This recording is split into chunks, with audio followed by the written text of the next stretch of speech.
Hi, the Mudbrooker here. You might be asking yourself, what in the world are those things? Well, these delightful little Rube Goldberg machines are antique apple peelers. They don't core or slice the apples, but they peel them.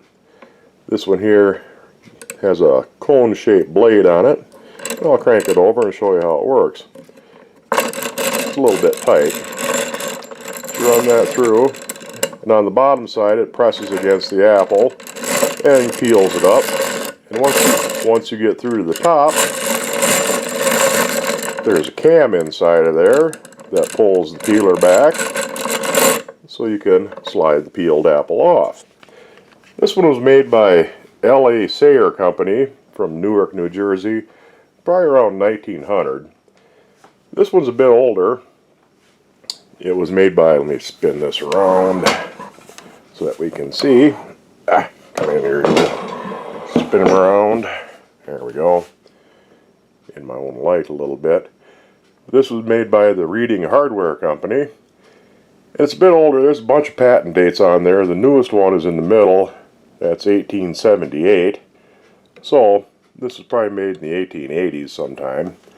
And this one, even though it's older, is a little bit more complex.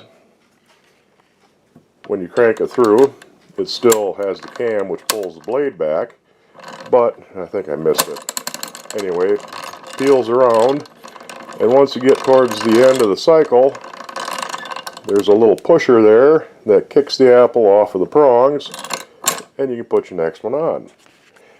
I'm going to take these apart as best I can. This piece here comes off, and I'm going to take the wooden handles off. I can take that screw right there out and take this handle off.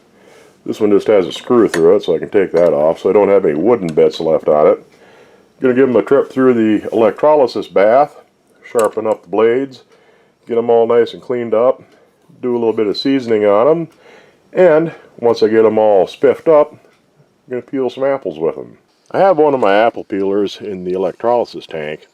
I'm going to show you a little problem that you might have with real complex shaped things in electrolysis. You get sort of a shadow effect. Get this spun around so you can see a little better. You see how it's real clean on the surface of that gear, but behind it is still a fair bit of rust. I'll have to drop this in a vinegar bath to get the last of the rust off, but that did clean up pretty good. You'll also have that problem sometimes with kettles and Dutch ovens. And what you can do is, I won't actually set this one up, but you suspend this in the tank so that it's all submerged, and you can take one of your electrodes and set it up. I'll grab one here, it's got a little more slack in it. And you can set it up so that the electrode is inside of the Dutch oven or the kettle. Make sure it's not touching anything, and make sure it doesn't short out on any of your other wiring.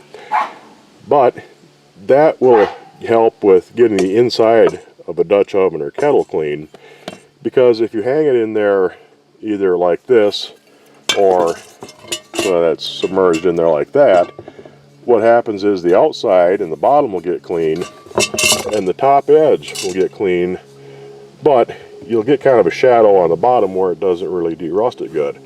But putting one of your electrodes inside gives it a different path for the electricity to follow, and it'll help to clean up the inside of things. So I'll have to dunk that in a vinegar bath for a few hours, and then I can start a lot of tedious scrubbing in order to get rid of the rest of the rust. I've got these cleaned up to the point where we're ready to start refinishing them.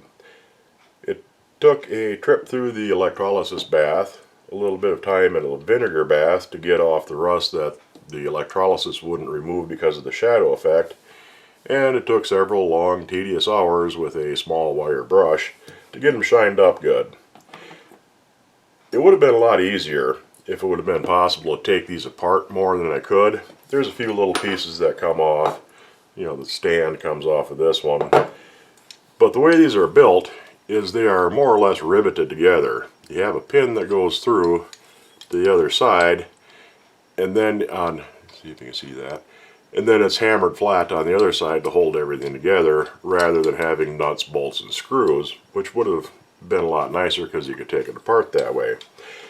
Initially I had planned on using Easy Beezy on both of these because the wax will act as a lubricant.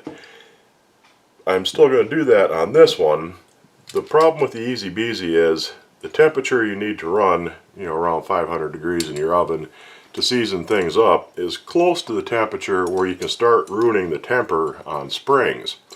This only has one spring and it's easy to remove, so I can just take that off, put this in the oven, and season it like I would a cast iron skillet. But I can't do that with this one for a couple of reasons. First, there's a couple of springs. There's one underneath here too on this little ejector arm. Try to turn that towards the camera. And I can't remove those springs, so I don't want to take the chance of ruining the temper on them. Also on this one, I discovered that there is a small crack in the gear wheel right there, so I don't want to subject this to too high of a temperature and run the risk of this breaking a chunk off of here entirely. I also found, when I was cleaning up this little cover piece, which fits on right there, I also discovered that on the inside, hopefully you can see that, there's some traces of brass plating left. So originally this piece was more than likely brass plated. What I'm going to do with this peeler is I'm going to give it a few coats of black primer, do a little more research and see if I can find out what the original color scheme, because it could very well have been painted more than that. This was certainly plated. I don't have the ability to replate it, but I could probably get a decent paint job on it. And I'll paint this one up. It has a little bit of a problem with that apple holder. That's just loose, and all I need to do is peen that shaft over a little more to tighten that up. But other than that, these are just about getting to the point where I can sharpen up the blades on both of them and we can start peeling some apples. Well, here we have it, the finished product. This is the LA Sayer peeler, and I used Easy Beezy on this.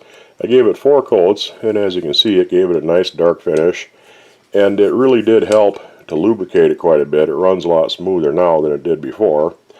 Sharpened up the blade on it, and that's ready to go.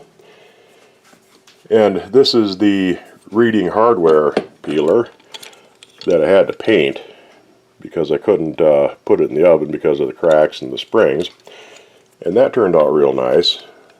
Get you a little view of the other sides here, and we're going to see these in action. They're all put together and tested out. I'll put this guy here on my cutting board, tighten up the thumb screw underneath a bit.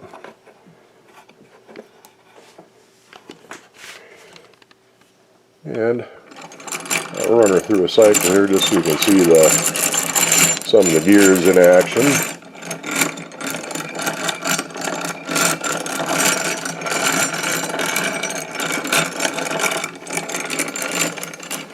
And I'll have to set my camera on a tripod so that I can use both hands to peel an apple with it. Well, here we go. You just put your apple on the holder and start cranking.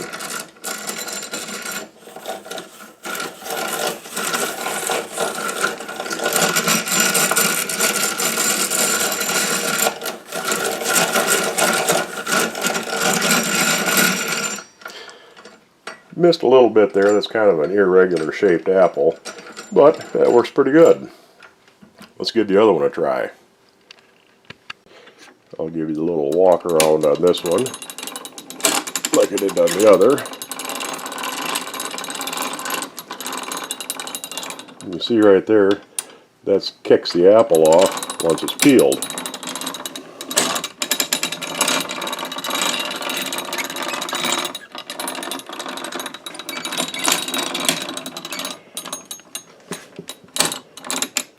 Alright, let me get set up on the tripod and we'll peel one with this. Alright, got another apple here. We'll get him on the holder, and away we go.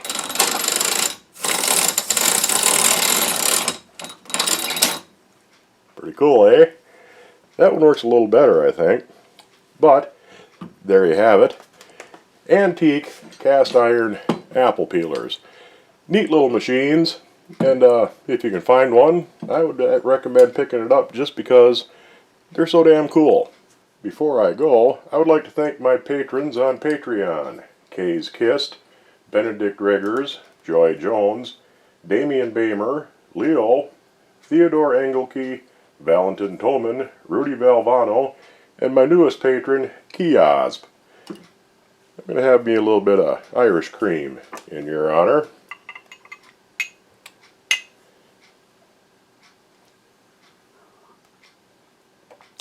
Thank you very much, and I appreciate your support. Hope you enjoyed the video.